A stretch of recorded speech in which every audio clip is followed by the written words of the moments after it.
Bismillahirrahmanirrahim. Kita kembali lagi pada materi kuliah medan elektromagnetik untuk bab 2 pada bukunya Magdi F. Iskandar, yaitu persamaan Maxwell dalam bentuk turunan. Kali ini kita akan membahas tentang medan harmonik waktu dan juga representasi fasornya.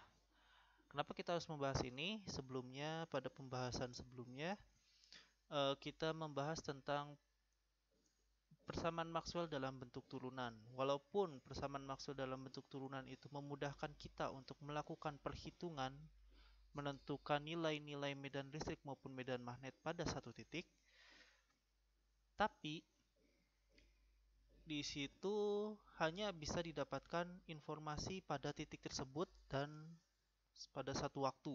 Artinya kita hanya bisa melihat misalnya di titik A ya nilai medan listrik sekian, medan magnet sekian. Pada waktu berikutnya dia akan berubah medan listrik sekian, medan magnet sekian. Hanya informasi itu yang bisa didapatkan. Sedangkan pada kasusnya untuk misalnya adalah propagasi gelombang, yaitu suatu medan listrik atau medan magnet, umumnya adalah medan listrik yang dipancarkan ke suatu media, misalnya saja udara, maka informasi besarnya medan listrik maupun medan waktu di satu titik dan satu waktu tertentu itu kurang bisa merepresentasikan karakteristik dari gelombang tersebut.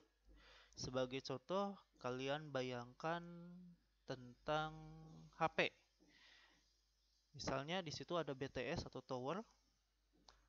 Nanti BTS tersebut akan mengirimkan informasi ke HP kita. Nah, di situ kita melihat bahwa dari BTS ke HP kita artinya ada suatu arah yang dia harus lewati.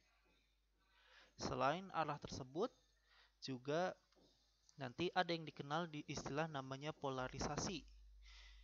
Begitu juga nanti kita ketahui yang namanya kecepatannya, tentu frekuensinya akan sangat berlainan selain arah. Frekuensi, panjang gelombang, dan nanti ada yang istilahnya adalah konstanta fasa atau fasa itu sendiri. Artinya informasi-informasi ini akan sulit kita dapatkan kalau kita hanya menghitung menggunakan persamaan diferensial eh, bentuk Maxwell dalam persamaan diferensial yang sudah disebutkan sebelumnya. Nah, di sini ini yang sudah dijelaskan.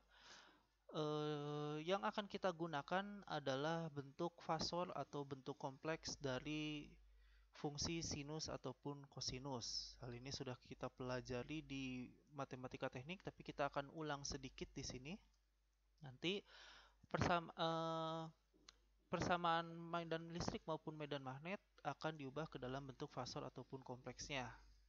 Nah, ini kita misalkan bahwa sumber arus dan muatan itu memiliki fungsi ruang dan waktu yang dinotasikan sebagai J untuk sumber arus atau rapat arus dan juga Rho sebagai besarnya muatan persatuan volume. Nah, di situ memiliki informasi ruang maupun waktu. Artinya setiap titik bisa jadi nilainya berbeda-beda. Begitu juga setiap waktu dia bisa jadi berbeda-beda. Kita asumsikan dia memiliki variasi waktu kompleks yaitu E, J, omega T. Nah, yang ini. Jadi untuk memudahkan suatu fungsi supaya tidak menjadi R, T seperti ini, maka kita pisahkan ini menjadi E, J, omega T dalam fungsi kompleksnya. Penulisannya sekarang menjadi J, R, E, J, omega T dan Rho R, E, J, omega T. Dia memiliki variabel ruang R dan juga variabel waktu kompleks T. Nah, sebenarnya nanti untuk ruang pun bisa digunakan sebagai variasi kompleks. Tapi kita bahas untuk saat ini adalah waktunya terlebih dahulu. Lalu kita substitusikan ke dalam keempat persamaan Maxwell. Hukum Gauss untuk medan listrik, hukum Gauss untuk medan magnet, hukum Faraday, dan juga hukum Ampere. Nah, sifat linearitas persamaan Maxwell akan mengakibatkan bahwa jika satu variabel diubah ke dalam suatu fungsi, maka medan listrik ataupun medan magnet akan mengikuti fungsi dari variabel tersebut. Sehingga untuk medan listrik untuk hukum Gauss untuk medan listrik akan berubah menjadi demikian. Begitu juga untuk persamaan-persamaan Maxwell lainnya. Nah, bisa dilihat dari bentuk keempat ini. Ini masih mengikuti persamaan Maxwell dalam bentuk turunan, hanya saja kita substitusikan untuk rho, J, nanti juga berarti efeknya ke E dan B, medan listrik maupun flux medan magnet, menjadi dalam fungsi ruang dan juga kompleks waktu. Nah, berikutnya di sini karena di kedua ruas ini terdapat E J omega T yang sama, semuanya sama di sini, maka kita bisa membagi kedua ruas dengan E J omega T.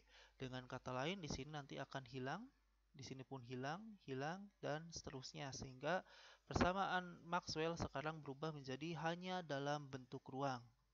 Nah, dalam bentuk ini sebenarnya mirip sekali dengan persamaan sebelumnya, persamaan Maxwell dalam bentuk turunan di subbab berikutnya.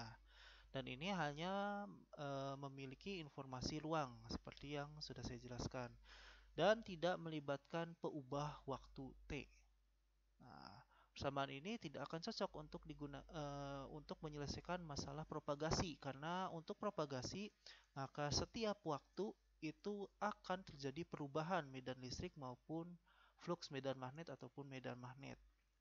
Sehingga untuk menyelesaikan masalah propagasi maka kita sebut saja bahwa suatu bentuk medan listrik tersebut dan juga nanti medan magnet memiliki misalnya pada suatu komponen X itu diibaratkan sebagai bentuknya seperti ini. Jadi ini misalnya untuk komponen X, medan listrik pada komponen X yang memiliki variabel ruang, kita substitusikan dengan E0, ini adalah suatu konstanta amplitudanya EJ theta. Artinya di sini pun adalah bentuk ruang ini menjadi bentuk ruang kompleks. Dan kalau kita gabungkan dengan bentuk kompleks waktu real,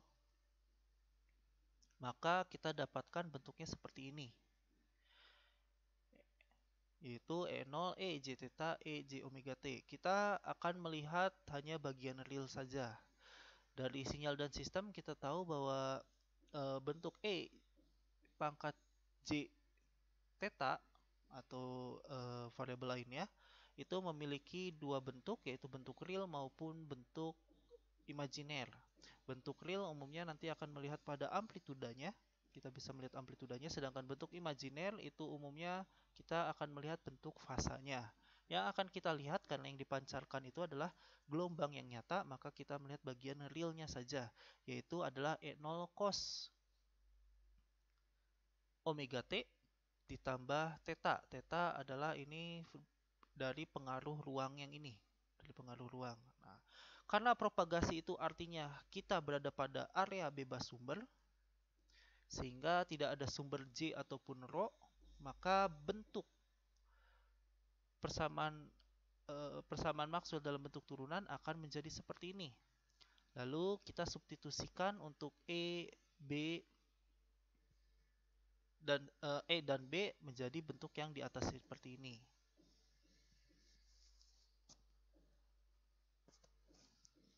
Nah, di sini masih sama bahwa terdapat dua variabel yang kita tidak akan tahu nilainya, yaitu E dan B. Maka kita bisa melakukan turunan kedua untuk mendapatkan satu variabel saja, yaitu E dengan E dan B dengan B seperti yang pernah dijelaskan dalam slide-slide sebelumnya. Nah, kita menjadi menggunakan operasi Laplace, bentuknya menjadi seperti ini. Nah, ini yang dinamakan persamaan Maxwell pada ruang bebas muatan dan dalam bentuk persamaan gelombang vektor homogen. Untuk medan listrik maupun medan magnet memiliki bentuk yang sama. Berikutnya kita akan membahas tentang propagasi gelombang uniform atau gelombang yang serba sama bidang datar pada ruang bebas muatan. Nah, ini pun sama, jadi pada propagasi atau ruang bebas muatan, kasusnya adalah yang kita inginkan, seperti yang sudah sebutkan adalah selain besarnya medan listrik maupun medan magnet, kita juga membutuhkan informasi-informasi seperti frekuensi atau panjang gelombang, lalu juga fasa atau konstanta fasa, dan juga arah maupun arah itu ada ada dua macam. Yang pertama adalah arah lambat dan juga arah polarisasi. Nah, nanti kita akan membahas masing-masing. Nah, jadi di sini kata bidang datar itu menyebutkan mendefinisikan bahwa atau mendefinisikan bahwa gelombang dari medan listrik medan magnet yang kita anggap nanti sebagai sinusoidal itu akan dipetakan, jadi istilahnya ditembakkan, nanti dipetakan pada suatu bidang yang datar. Jadi bayangkanlah kalian melihat tembok ataupun kaca. Nah, kaca tersebut akan kita lewatkan dengan sinyal sinusoidal, sehingga setiap waktu dia akan dipetakan. Kita akan melihat pemetaannya, misalnya berapa amplitudanya. Nah, jadi bayangkan ini adalah bidang datarnya, kaca atau tembok tersebut, dan kita transformasikan ke dalam bentuk 3 dimensi. X adalah ke atas, sebut saja. Y adalah ke arah sini, ke samping. Nah, ini jangan lupa mengikuti kaidah tangan kanan. Kalau X dan Y ke sini, maka Z-nya adalah ke sebelah kanan. Seperti itu. Jadi ini bidang kacanya. Misalnya kalau X adalah ke atas, Y adalah ke arah kiri kita, berarti Z-nya akan menghadap ke arah kita. Nah, di sini kita bayangkan ada sebuah sinyal sinusoidal. Coba semoga bisa. Jadi di sini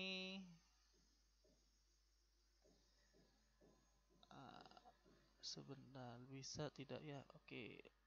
Misalnya nah, oke, nah kira-kira ada sinyal sinusoidal yang sebut saja akan mengarah ke arah sini. Nah, seperti itu. Di sini dikatakan bahwa propagasi bidang datar pada arah Z. Z-nya ke arah Z positif. Jadi tegak lurus ke arah Z ini. Nah, untuk bidang seragam, maka berlaku persamaan ini. Artinya dia untuk E dan B diturunkan terhadap X maupun terhadap Y sama dengan 0. Kenapa demikian? Karena gelombangnya tersebut itu hanya bergerak ke arah Z, tidak bergerak ke arah X ataupun tidak ke arah Y. Tidak ke arah Y, artinya perubahan terhadap X maupun perubahan terhadap Y sama dengan 0. Yang ada hanyalah perubahan terhadap Z. Lalu kita gunakan di sini adalah untuk medan listrik menggunakan hukum Ampere seperti ini, dikerlkan. Nah, berarti yang kiri bentuknya menjadi seperti ini, yang kanan adalah bentuknya menjadi seperti ini. Kita asumsikan dia memiliki komponen-komponen ke arah X, Y, ataupun Z. Nah, di sini do per do X dan do per do Y itu sama dengan 0. Tidak ada perubahan terhadap X dan Y. Sehingga yang ada hanyalah komponen ke arah Y maupun komponen ke arah X. Nah, ya. Komponen ke arah X maupun komponen ke arah Y yang ini. Nah, ini adalah yang sama, berarti min do EY per do Z itu sama dengan min J omega BX. Lalu do EX per do Z sama dengan min J omega BY.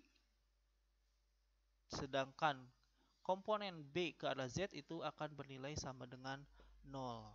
Nah, dengan cara yang sama, maka persamaan Ampere pun menjadi bentuknya seperti ini. Oh ya, maaf, ini bukan persamaan Ampere, ini hukum Faraday. Yang ini adalah hukum Ampere. Nah, jadi dengan cara yang sama, maka akan kita dapatkan tiga bentuk yang ini. Artinya di sini medan listrik ke arah Z pun akan sama dengan 0 besarnya.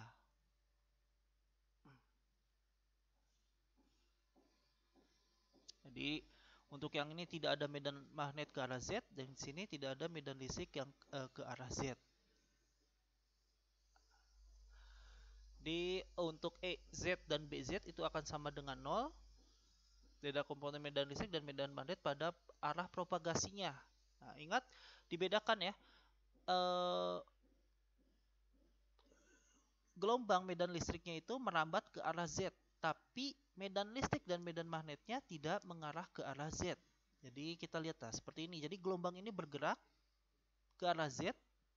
Nah, tapi medan listrik maupun medan magnet tidak ada yang mengarah ke arah Z. Nah, medan listrik itu nanti misalnya yang ini arahnya itu ya sebenarnya akan mengikuti gelombang yang ini. Nah, jadi arahnya ke atas, yang ini ke atas, yang ini adalah ke bawah. Ini ke atas dan seterusnya. Jadi tidak ada yang mengarah ke arah Z, medan listrik maupun medan magnet.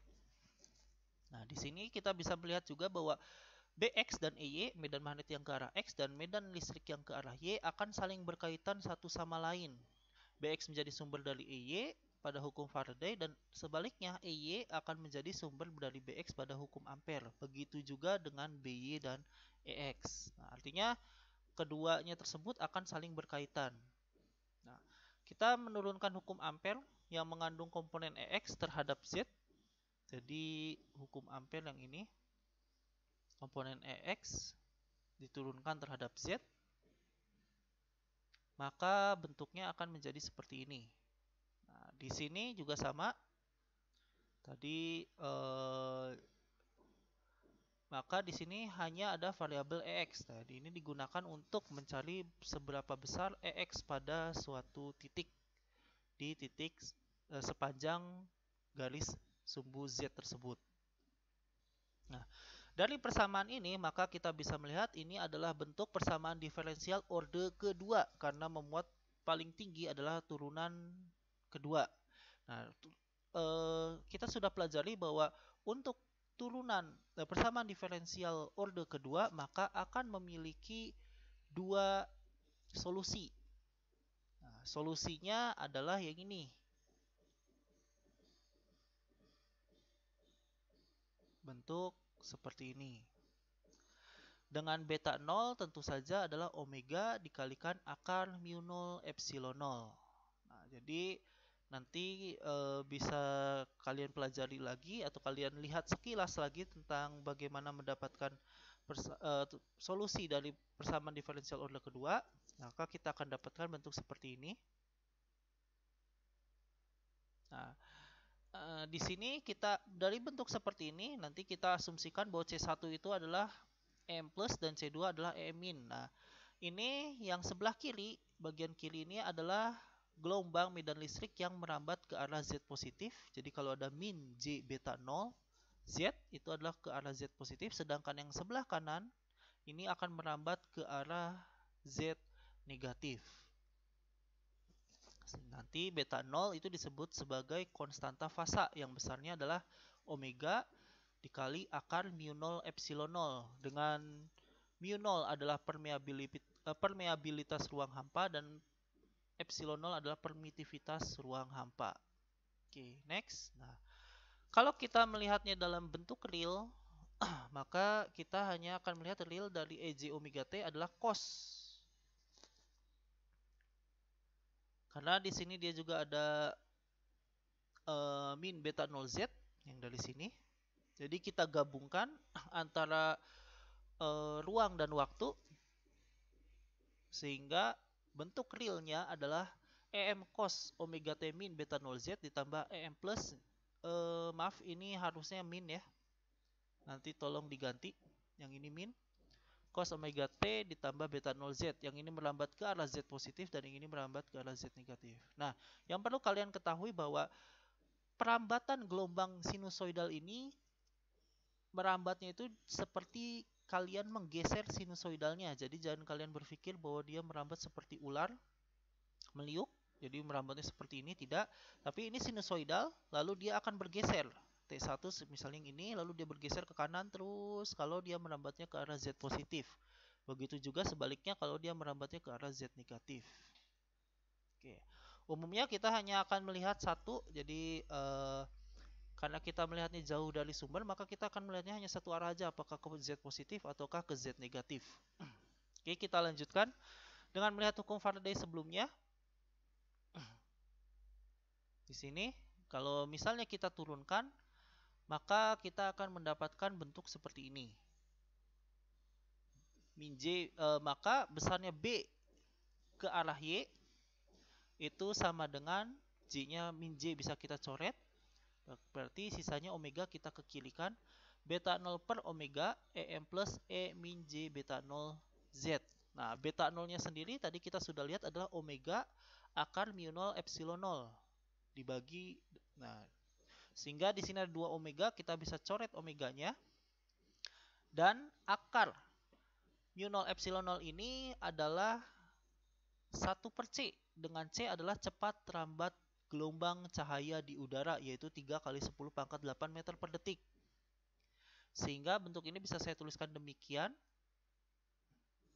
Atau yang ini EM plus E min J beta 0Z bisa saya tuliskan sebagai EX. Sehingga di sini BY itu sebanding dengan EX dibagi dengan C.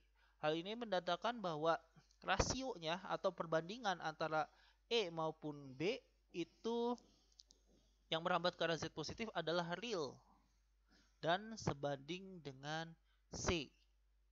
Artinya bahwa pada kasus ini flux medan listrik maupun medan magnet memiliki selalu satu fasa atau memiliki fasa yang sama. Tentu ini hanya berlaku jika dia merambatnya di vakum ataupun di udara. Sedangkan kalau dia merambat di tempat lain, maka dia akan memiliki fasa yang berbeda. Itu akan dibahas pada bab 3 kemudian. Nah, ini perbandingan yang lebih umum adalah karena B itu biasanya B itu adalah notasi untuk flux medan magnet, sedangkan E adalah intensitas medan listrik. Nah, biasanya digunakan bukan B melainkan H.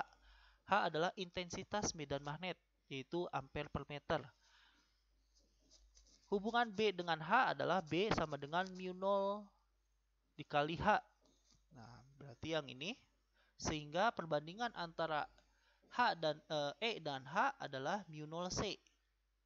C sendiri tadi adalah 1 per akar mu 0 epsilon 0. Sehingga kita dapatkan bahwa E per H, atau kita tekankan arahnya ya, EX per HY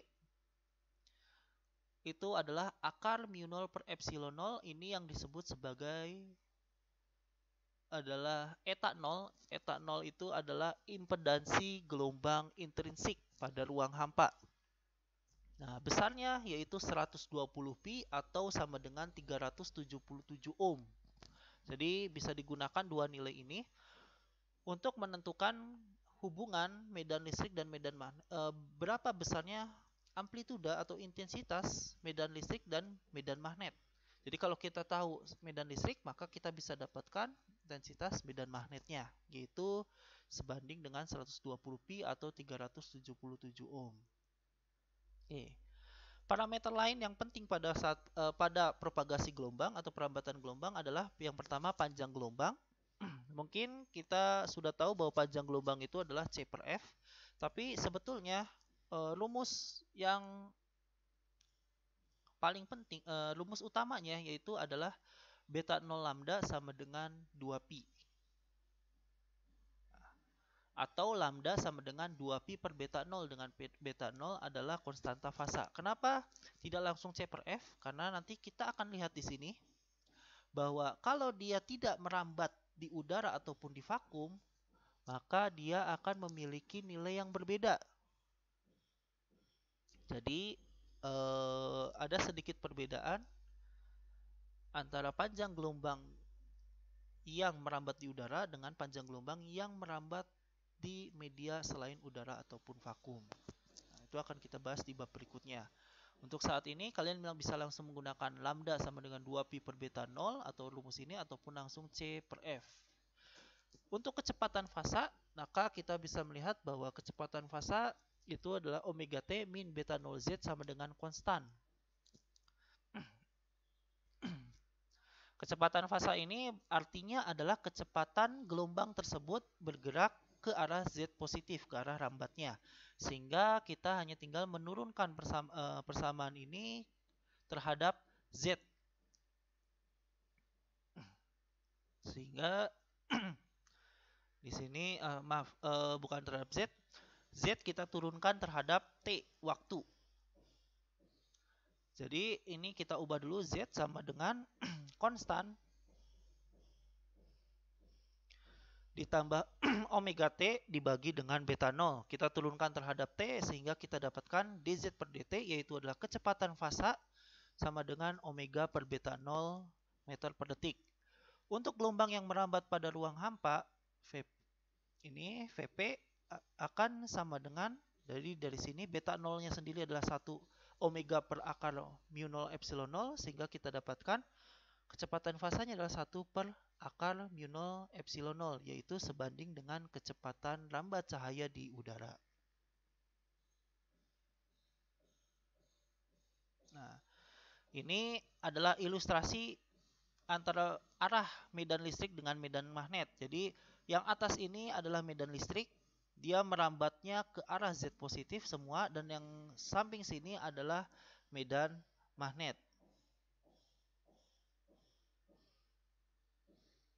Nah, ingat bahwa medan listrik dan medan magnet ini selalu tegak lurus. Ini kalian bisa menggunakan kaidah tangan kanan. Z itu adalah jempol, jadi bayangkan Z adalah jempol kalian. Misalnya dia merambat ke arah kanan seperti ini. Lalu telunjuk adalah arah medan listrik. Di sini dia merambat ke arah sebelah atas dari layar. Berarti H-nya itu adalah jari tengah. Jari tengah dia akan menunjuk ke keluar dari layar. Nah, ini akan selalu memenuhi persamaan berikut. Jadi pada setengah gelombang berikutnya maka dia terbalik. Z-nya tetap ke arah kanan, X-nya dia ke arah bawah, dan Y akan ke arah masuk ke layar, dan seterusnya. Nah, ini adalah contoh pergerakan yang disebut dengan kecepatan fasa. Seperti ini.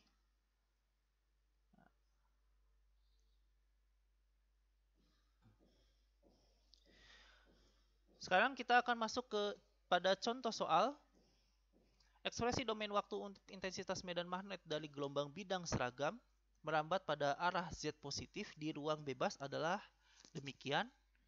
Nah, yang ditanyakan adalah tentukan konstanta fasa dan panjang gelombang. Lalu tuliskan ekspresi domain waktu untuk intensitas medan listrik E, Z, T. Di sini yang pertama kita bisa melihat bahwa informasi yang ada adalah H pada domain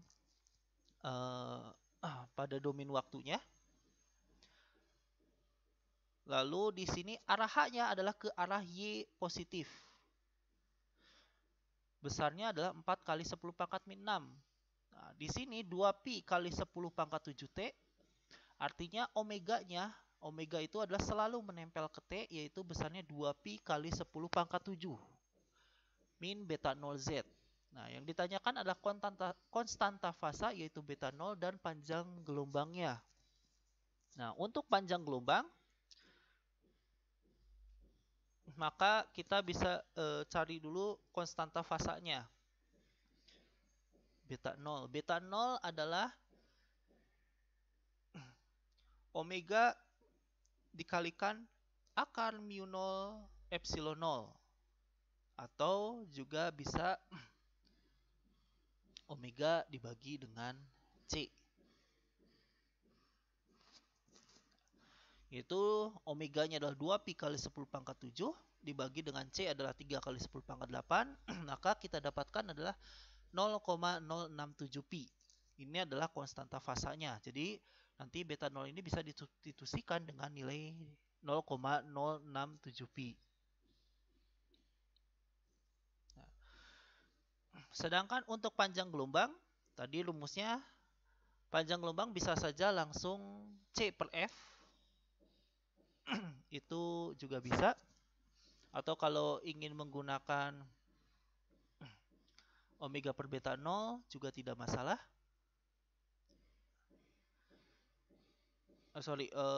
beta 0 per 2pi ya. 2pi per beta 0 itu juga tidak masalah. Jadi langsung aja C per F, jadi C 3 kali 10 pangkat 8. Nah, F-nya sendiri bisa didapatkan dari sini. Karena omega itu adalah 2πf, artinya omega dibagi 2pi itu adalah F. Maka F-nya adalah 10 pangkat 7. Maka kita dapatkan lambdanya adalah 30 meter. Seperti itu.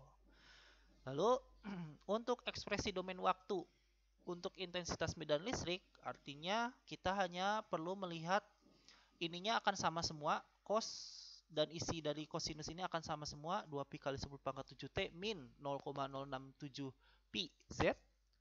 Yang berbeda adalah pertama amplituda, yang kedua adalah arahnya, dan yang ketiga tentu adalah satuannya. Hubungan antara H dan E berarti kita sudah lihat tadi adalah yang namanya konstanta impedansi intrinsik yang besarnya adalah 120, E per H sama dengan 120 pi, maka E sama dengan H dikali eta 0, yaitu besarnya adalah 480 pi kali 10 pangkat min 6 cos 2 pi kali 10 pangkat 7t min beta 0-nya ini saya belum ubah, silakan diubah saja menjadi 0,067 pi, arahnya ke arah X mengikuti kaidah tangan kanan, satuannya volt per meter. Contoh berikutnya, gelombang bidang seragam merambat pada arah Z positif, sama arah rambatnya, pada ruang bebas. Amplituda medan listrik EX adalah 100 volt per meter. Ini adalah amplitudanya yang merambat, arahnya adalah, kita lihat ini adalah komponen X, artinya arahnya ke arah X. Bisa X positif ataupun X negatif. Besarnya 100 volt per meter dan panjang gelombangnya lambda adalah 20 cm. Pertanyaannya, tentukan frekuensi dari gelombang. Berikutnya, tulis ekspresi lengkap kompleks dan domain waktu. Artinya kita butuh yang kompleksnya dan juga domain waktu untuk medan listrik dan medan magnet. Wah, berarti semuanya. Frekuensi yang paling mudah adalah kita dapatkan dari gelombang panjang gelombang lambda, yaitu F sama dengan C per lambda. 3 kali 10 pangkat 8 dibagi dengan 0,25. Ingat, satuannya harus dalam meter. Maka kita dapatkan adalah 1,2 GHz. Nah, untuk menuliskan ekspresi kompleks ataupun ekspresi waktu, maka kita butuh informasi pertama adalah omega, yang kedua adalah beta 0, konstanta fasanya. Omeganya ya adalah 2πf, 1,2 GHz dikali 2pi. Beta 0-nya adalah omega per C, yaitu 2,4 pi kali 10 pangkat 9 dibagi dengan 3 kali 10 pangkat 8, sama dengan 8 pi.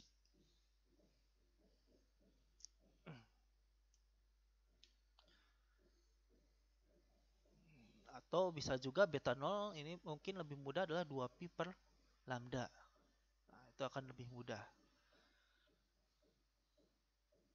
Nah, berikutnya, untuk ekspresi kompleks, maka kita hanya perlu mengubahnya menjadi E J omega T min beta 0 Z. Nah, tinggal dimasukkan nilai omeganya. Omeganya yang ini, beta 0-nya adalah yang ini. EX-nya adalah 100. Nah, ini adalah ekspresi dari ekspresi medan listrik, ekspresi kompleks dari medan listrik. Arahnya, tentu arahnya adalah ke arah X. Di sini kita buat X positif. Sebenarnya kalau ingin menuliskan X negatif pun tidak masalah, karena yang namanya sinusoidal pasti akan mengarah ke positif maupun ke negatif. Ampere per meter. Maaf, bukan ampere per meter, harusnya ini volt per meter. Silakan diganti. Nah, sedangkan untuk ekspresi domain waktunya, tinggal diubah yang ini dalam cos E pangkat J menjadi cos 2,4 pi kali 10 pangkat 9T min 8 PZ. Sedangkan untuk medan listrik, maka hanya perlu mengganti amplituda dan arahnya saja. H akan sama dengan E dibagi dengan eta 0, jadi 100 dibagi dengan 120 pi. yaitu adalah 5/6pi. Ini adalah untuk yang bentuk kompleks, ekspresi kompleksnya, dan ini adalah untuk ekspresi domain waktunya. Jadi selain amplituda tidak ada yang berubah. Arahnya baru berubah, ini kebalik ya. Harusnya ampere per meter, ini kebalik. Nanti kalian tinggal ganti. Nah, di sini arahnya ke arah, kalau medan listrik ke arah X positif dan rambatnya ke arah Z positif, maka medan magnet adalah ke arah Y positif. Oke. Contoh berikutnya, gelombang bidang seragam dengan medan listrik mengarah pada arah X positif merambat pada ruang bebas sepanjang arah Z positif. Ini juga sama, berarti medan listriknya mengarah pada arah X positif. Ini yang nanti disebut sebagai polarisasi dari medan listrik. Sedangkan arah rambatnya adalah ke Z positif. Jika frekuensi gelombang atau F adalah 10⁸ Hz, 10⁸ Hz berarti 0,1 GHz atau 100 MHz, dan jika medan listrik memiliki amplituda maksimum 10 volt per meter pada T sama dengan 0 dan Z sama dengan 1/8 meter, tentukan ekspresi bentuk kompleks dari medan listrik secara lengkap. Yang kedua, ekspresi domain waktu dari intensitas medan magnet. Oke. Yang harus diperhatikan di sini adalah kata-kata yang terakhir ini. Amplituda maksimum pada T sama dengan 0 dan Z sama dengan 1/8 meter. Nah, ini tidak bisa diabaikan. Kenapa demikian? Karena pada umumnya, kita lihat misalnya contoh sebelumnya, misalnya yang ini. Pada umumnya, jika untuk bentuk seperti ini bentuk yang umum. Nah, bentuk umum ini akan mencapai nilai maksimum, yaitu sesuai dengan amplitudanya, jika T-nya sama dengan 0 dan Z-nya sama dengan 0. Cos 0 adalah 1. Jadi yang menyebabkan ini 0, yang pertama-tama pasti pada T sama dengan 0 dan Z sama dengan 0. Artinya amplituda maksimum akan dicapai pada saat T sama dengan 0 dan Z sama dengan 0. Lalu apa artinya di sini? Artinya terjadi pergeseran fasa dari gelombang yang umum tadi. Jadi amplituda maksimumnya bergeser, bukan lagi di T sama dengan 0 dan Z sama dengan 0, tetapi T sama dengan 0 dan Z sama dengan 1/8. Nah, akibatnya maka ekspresinya tidak hanya ada omega T dan beta 0Z, tapi juga nanti di sini ada nilai theta atau pergeseran fasa tersebut. Maka untuk melihat ekspresi bentuk kompleks dari medan listrik secara lengkap, kita butuhkan informasi omega, beta 0, dan yang terakhir adalah pergeseran fasa tersebut. Pertama kita cari dari omeganya. Omega adalah 2πf, bisa kita dapatkan dari frekuensi.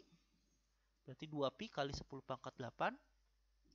Beta 0 adalah kita bisa menggunakan 2pi per lambda atau sebentar.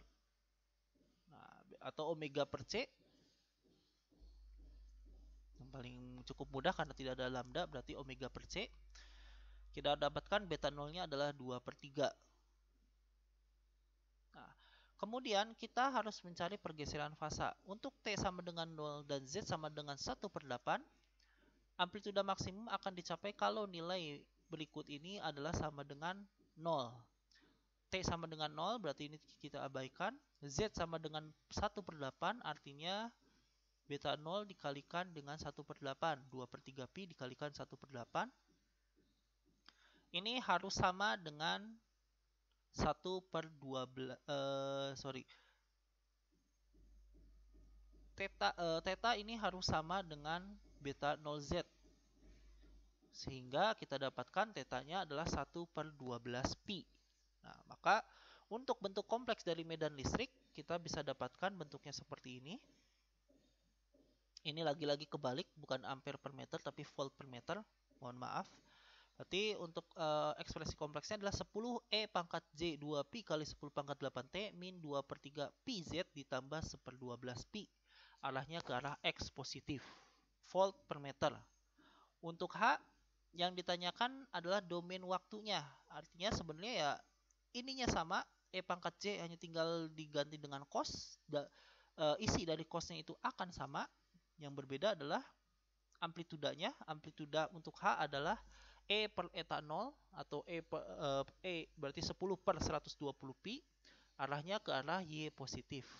Satuannya adalah ampere per meter. Mohon maaf, ini silakan ditukar lagi, diperbaiki. Maka hasilnya adalah seperti ini. Nah, berikutnya kita akan membahas tentang polarisasi gelombang pada bidang. Jadi yang tadi sudah disebutkan, polarisasi adalah arah medan listrik maupun medan magnetnya, bukan arah rambatnya. Jadi kalau misalnya kita sebut saja dia memiliki arah ke arah X maupun Y, artinya ini tidak tegak, tidak sejajar dengan sumbu X ataupun sumbu Y, artinya dia berada di antara keduanya, diagonal atau miring. Maka bentuk umumnya adalah seperti ini. Kita bisa menuliskannya dalam bentuk kompleks menjadi bentuk seperti ini. Atau dalam bentuk realnya bisa menjadi bentuk seperti ini. Artinya dia memiliki dua komponen pada X maupun komponen pada Y. Nah, ini kalau misalnya polarisasinya adalah satu fasa, artinya A sama dengan B, sudut A yang ini dan sudut B yang ini sama-sama, kita bisa sebut sebagai sama. Nah, maka bentuknya adalah seperti ini. Ini bentuk umumnya. Ya, tentu secara nyata biasanya untuk polarisasi kalau dia bentuknya horizontal atau vertikal, dia dibuat dalam satu istilahnya, kalau tidak dia sejajar dengan sumbu Y, ya dia dibuat sejajar dengan sumbu X. Jarang dibuat miring seperti ini. Nah, jika A dan B berbeda fasa, artinya dia tidak akan berada pada satu bidang. Saya tidak akan terlalu mendalami bagian persamaan ini. Nah, misalnya keduanya itu berbeda fasa sebesar pi per 2, maka polarisasi E akan berbentuk elips seperti ini. Nah, ini kalau kita lihat dari depan. Kalau misalnya besarnya A dan B ini sama, maka dia akan berbentuk lingkaran. Nah, jadi kira-kira seperti ini. Dia berputar seperti ini. Apa pengaruhnya antara yang sebelumnya, yaitu yang tegak saja, dengan yang melingkar seperti ini? Maka ini akan sangat mempengaruhi posisi dari antena. Jadi kalau kalian lihat antena Yagi untuk televisi, maka dia harus dipasang tegak. Antena Yagi itu tidak boleh dipasangkan miring, karena itu nanti akan gelombang medan listrik yang diterimanya akan buruk atau tidak sebaik kalau dia dipasang dengan tegak. Tapi kalau kita menggunakan HP, tidak mungkin HP kita harus selalu tegak. Entah kita mau dipakai untuk sambil tiduran, sambil jungkir balik, sambil kayang, ataupun bagaimanapun caranya, HP tersebut harus menangkap medan listrik dari BTS cukup baik. Artinya untuk HP digunakan ya untuk perangkat-perangkat yang mobile, mudah untuk digerakkan, dia menggunakan polarisasi melingkar. Jadi dia penerimaannya bisa baik dengan posisi manapun. Tapi untuk perangkat-perangkat yang mungkin sulit untuk digerakkan atau mungkin tidak butuh untuk digerakkan sesering mungkin, ya dia bisa menggunakan tegak atau miring, ya, tergantung kebutuhannya. Karena untuk yang polarisasi melingkar ini pasti lebih kompleks dalam persamaannya, perhitungannya, dan juga pembuatannya. Oke, materi medan elektromagnetik untuk bab 2 ditutup sampai di sini. Sepertinya masih ada sempat untuk nanti bab 3. Demikian penjelasan dari saya. Terima kasih atas perhatiannya. Assalamualaikum warahmatullahi wabarakatuh.